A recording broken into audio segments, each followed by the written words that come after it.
C'est le retour de la plus grande compétition européenne, ou devrais-je dire, c'est le début de la nouvelle Super League des champions. Bonjour à toutes et à tous, bienvenue pour cette nouvelle vidéo, l'avant-match du déplacement du Barça à Monaco au stade Louis II, qui ne sera pas un déplacement facile. J'espère que vous vous portez bien.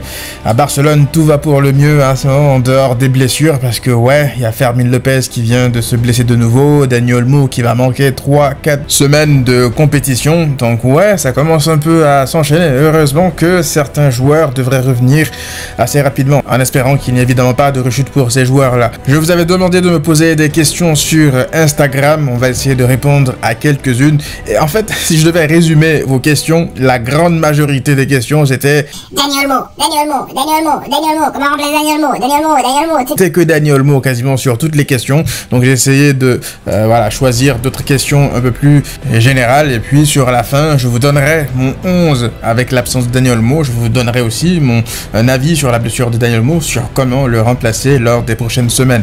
Alors, on va partir tout de suite avec la première question de Not Today qui demande: es-tu confiant pour ce match qui s'annonce compliqué? Monaco fait un bon début aussi. Alors, effectivement, Monaco, c'est une équipe qui fait un bon début de saison. D'ailleurs, ils ont été aussi intéressants la saison dernière.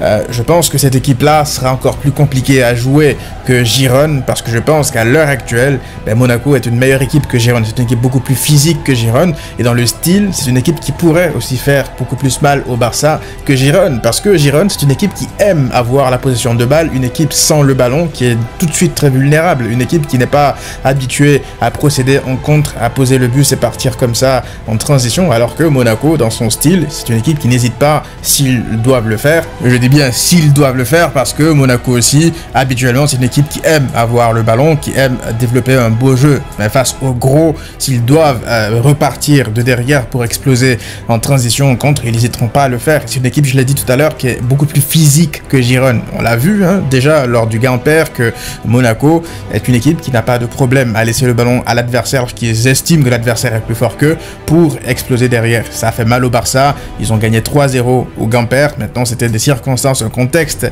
différent. Hansi Flick avait expliqué après le match en conférence de presse que voilà, il n'est pas inquiet, que l'équipe avait eu une grosse préparation physique et que c'était normal de les voir beaucoup plus fatigués. Il avait dit qu'il manquait d'énergie, et donc voilà, c'est pas si dramatique de voir l'équipe avoir du mal juste après autant d'efforts durant la pré-saison, durant la préparation qui a été encore une fois dure à avalé pour les joueurs. La preuve que ce n'était pas une excuse pour se cacher, on l'a vu derrière avec le début de saison du Barça. Donc confiant par rapport au match, je ne sais pas, parce que l'adversaire est assez intéressant de taille à l'extérieur, mais totale confiance en Flick. Donc je pense que Flick saura bien préparer le match, même avec l'absence d'Olmo, je pense que il saura bien préparer ses joueurs pour un choc pareil. C'est la Ligue des Champions, il va falloir bien rentrer dans la compétition, parce que c'est aussi un nouveau format, faut le rappeler. Alfeu qui demande qui pourrait stopper Lamine Camara, ce petit Sénégalais dangereux. Ouais, Lamine Camara qui avait d'ailleurs marqué lors du Gampers, c'est lui qui avait surpris Bernal comme ça pour marquer l'ouverture du score de Monaco. À titre personnel, je l'ai découvert lors de la CAN 2023 en Côte d'Ivoire. J'étais allé le voir sur place, je l'ai découvert là-bas en direct sous mes yeux. Je me suis dit, ok, lui, il est chaud, il va falloir le surveiller, et tout de suite après, il a signé à Monaco, et on voit aujourd'hui le joueur qu'il est. Donc ça sera l'un des dangers numéro 1 de Monaco, mais ils ont quand même beaucoup de bons joueurs Monaco, donc ça sera quand même, comme je l'ai dit tout à l'heure, une équipe assez redoutable. Ensuite, il y a Bilal qui dit: Sergi Roberto doit revenir nous calmer, il doit nous rappeler toutes ces années de galère. Hey, oh. Toi, hey, là, hey, tu es en train de m'énerver, là, c'est en train de monter, hein. Là, le mercure est en train de monter, frère. Ensuite, on a Alan Jeff qui demande: tu penses quoi du regain de forme d'Inigo? Je trouve qu'on n'en parle pas assez, il s'améliore. En fait, c'est drôle parce que, vous savez, lors du premier match de Liga face à Valence, je me disais que Inigo Martinez ne doit plus sentir l'odeur du 11. Il se positionnait mal, il jouait mal, les duels, le piège du hors-jeu était mal senti de sa part, même le but de Valence, il est pas mal coupable, des passes ratées faciles, et à ce moment-là, je vous jure, dans ma tête, je me disais quoi? Je me disais, pourquoi est-ce que Flick insiste autant avec Inigo Martinez? Pourquoi est-ce qu'il a insisté pour qu'il reste? Parce que Flick a voulu, il s'est imposé encore une fois, comme avec avec Fati, il s'est imposé pour que la direction ne le vende pas, Inigo, parce que de base, la direction voulait s'en débarrasser, et Flick a insisté pour le garder. Donc je me posais des questions, je me dis pourquoi ce joueur est limité, ce n'est pas un défenseur exceptionnel, il est plus vers la fin, ça peut être un bon défenseur de Liga lorsqu'il est à son meilleur niveau, voire un très bon défenseur de Liga dans ses bons jours, mais c'est pas non plus un défenseur pour qui tu te bats. Et puis derrière, ben, Flick m'a montré pourquoi est-ce qu'il comptait sur lui. Et Inigo Martinez aussi me l'a montré. Maintenant, attention, je vais pas m'enflammer par rapport à lui parce que l'adversité n'est pas celle que je pense qui est capable de lui faire extrêmement mal. C'est-à-dire que demain, là, si le Barça doit affronter le Real Madrid avec ses flèches, une équipe capable de nous faire extrêmement mal en contre, je pense qu'il pourrait se retrouver en grande difficulté. Mais pour l'instant, on n'y est pas. Pour l'instant, on a joué 5 matchs de Liga. Sur les 4 matchs, il a été plus qu'au rendez-vous. De base, c'est un joueur qui est censé être dans la rotation Inigo Martinez. Et là, il remplit totalement son rôle lorsque tout le monde est là. Je ne pense pas qu'il est censé être titulaire, mais même là, en fait, il commence à me mettre un petit doute par rapport à sa relance, parce que face à Valence, et comme la saison dernière, il y a plein de fois où il relançait, alors que c'était l'une de ses qualités premières lorsqu'il était à l'Athletic, sa qualité de relance, sa qualité de transversale. Mais là, je ne le reconnaissais plus. Même face à Valence, il balançait des transversales directement en touche. Les relances courtes n'étaient pas précises. Mais là, juste après le match contre Valence, là, j'ai retrouvé Inigo Martinez de l'Athletic Club. Ce joueur-là capable de trouver des angles de passe cachés entre les défenseurs, entre les milieux, entre les attaquants adverses. Avec Koubarsi, ouais, il participe à bonifier l'animation offensive même du Barça. Pas que défensive, mais l'animation offensive parce que ça part d'eux. C'est eux qui réussissent à trouver parfois Rafinha entre les lignes, parfois Olmo, Pedri, etc. Donc il a un rôle assez important sans ballon, mais aussi dans la lecture du jeu. Je l'ai vu très agressif face à Girone avec un pressing très haut pour couper les seconds ballons, pour empêcher l'adversaire de relancer et partir en contre. Donc voilà, il me rassure par rapport à tout ça. Maintenant, Monaco, ça sera un nouveau test encore pour lui. En fait, là jusqu'au retour des blessés, chaque match sera un test pour lui. Et s'il continue à être fiable même dans les grands matchs, bah à ce moment-là, ouais, il pourrait bousculer la hiérarchie parce que je pense que Flick va imposer la méritocratie, tout simplement. Ensuite, on a mon frérot Edonite qui demande Ferran Torres pour 120 millions d'euros. Est-ce que tu vends? La question est drôle, mais ma réponse pourrait vous surprendre, les amis. Ferran, vous savez que je ne le porte pas dans mon cœur, mais...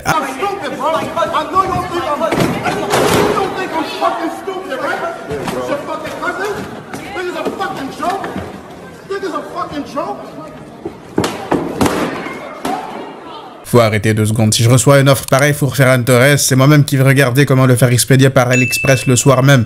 Et je m'enfuis avec l'argent pour qu'on me retrouve plus. Enfin, on va terminer par les questions qui concernent Dani Olmo. Je n'ai reçu quasiment que ça. Qui pour remplacer Olmo? Ton ressenti vis-à-vis du match, sachant que le système va peut-être un peu changer sans Olmo. Qui aligner avec Casado, etc. etc. Il y a beaucoup de questions.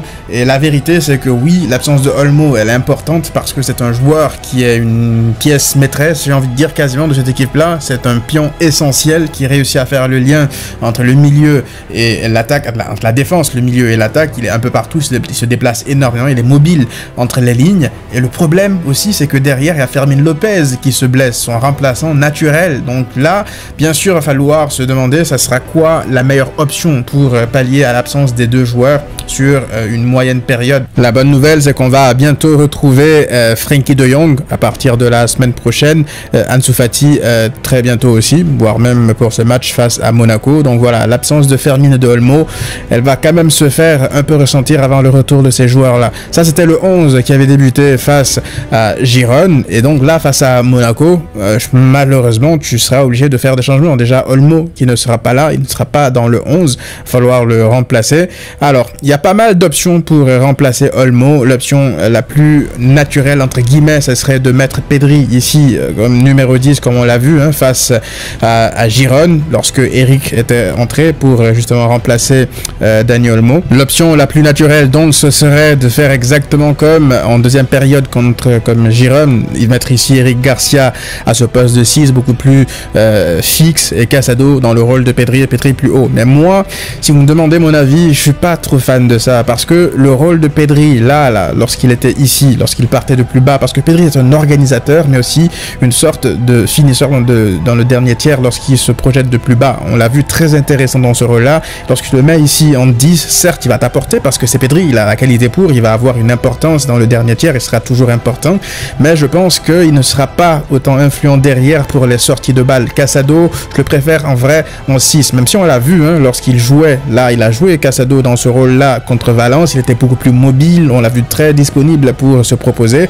mais je le trouve beaucoup trop, en fait, électrique, beaucoup trop surexcité, en fait, pour occuper le rôle que Pedri occupe là, même si je pense qu'il serait capable de le faire, mais je pense que Pedri, en termes de contrôle, c'est largement meilleur que Casado et largement meilleur que quasiment tous les joueurs du Barça en termes de contrôle, en termes de tempo. Donc je préfère la vérité ne pas modifier le système qu'on a vu avec Casado et Pedri comme ça dans le double pivot. Je trouve qu'il y a une certaine complémentarité et modifier le tout parce que si tu mets Pedri plus haut, tu sais ce que tu gagnes offensivement parce que ça va t'apporter encore une fois offensivement, mais tu ne sais pas ce que tu gagnes, ce que tu perds, je veux dire, en contrôle derrière parce que Casado, Eric Garcia, sur la durée, je sais pas ce que ça va donner face à une équipe qui va venir te chercher aussi dans les transitions, etc. Donc je préfère garder ce qu'on a vu de bien derrière pour assurer les sorties de balles, le contrôle, le tempo, et puis devant, me poser les questions de savoir qui sera le plus à même de remplacer du coup Dani Olmo. Une option serait de mettre Rafinha en numéro 10 comme on l'a vu en début de saison,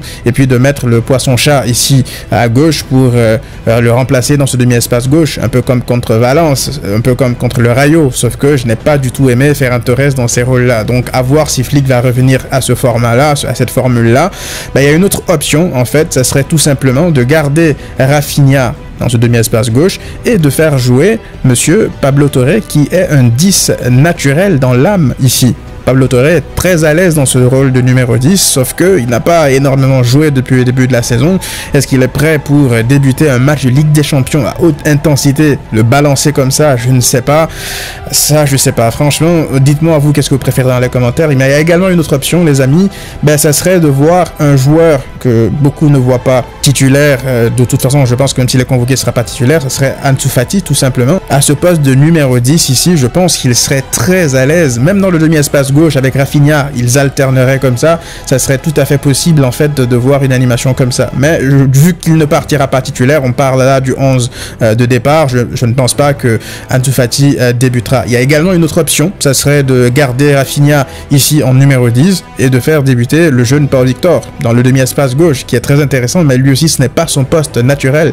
Donc mine de rien, il y a quand même pas mal d'options pour remplacer Fermín López ainsi que Olmo. Ce ne sont pas les meilleures options, mais je veux dire, on va pas se plaindre quand même d'avoir ces options-là parce que ça reste quand même de très bons joueurs pour pallier ces absences-là. Mais moi, si on me demande mon avis, si je dois choisir, parce qu'il faut naturellement trancher, je partirais avec Pedri, Casado dans le double pivot, Rafinha ici, et puis Pau Victor dans le demi-espace gauche. Maintenant, bien sûr, si on me met Rafinha dans le demi-espace gauche, Pablo Torre, c'est un choix beaucoup plus audacieux. Là, en début de match, au milieu, dans le rôle de numéro 10, je ne dirais pas non, mais voilà, j'aurais quand même quelques réserves par rapport à la capacité de Pablo Torre à garder, je veux dire, sa position dans des chocs pareils. L'option Eric Garcia aussi, là, dans le double pivot avec Casado, voilà, donc il y a quand même des options, Casado, Eric Garcia, Pedri en 10 pour ne pas déranger Rafinha dans le demi-espace gauche, où je le trouve moins meilleur,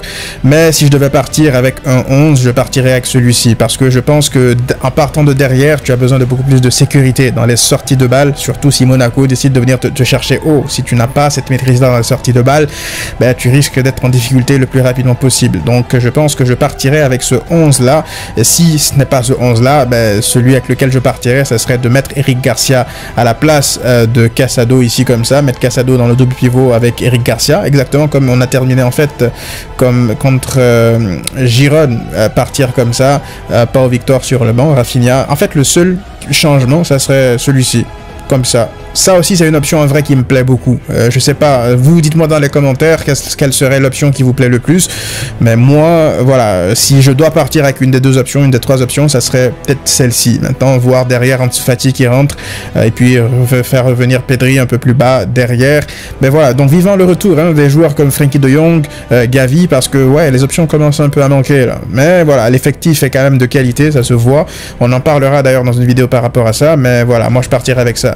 Voilà, dites-moi les amis, vous, du coup, qu'est-ce que vous pensez de tout ceci? On se retrouve très rapidement pour le débrief du match, juste après le match. D'ici là, prenez tous soin de vous et à très vite.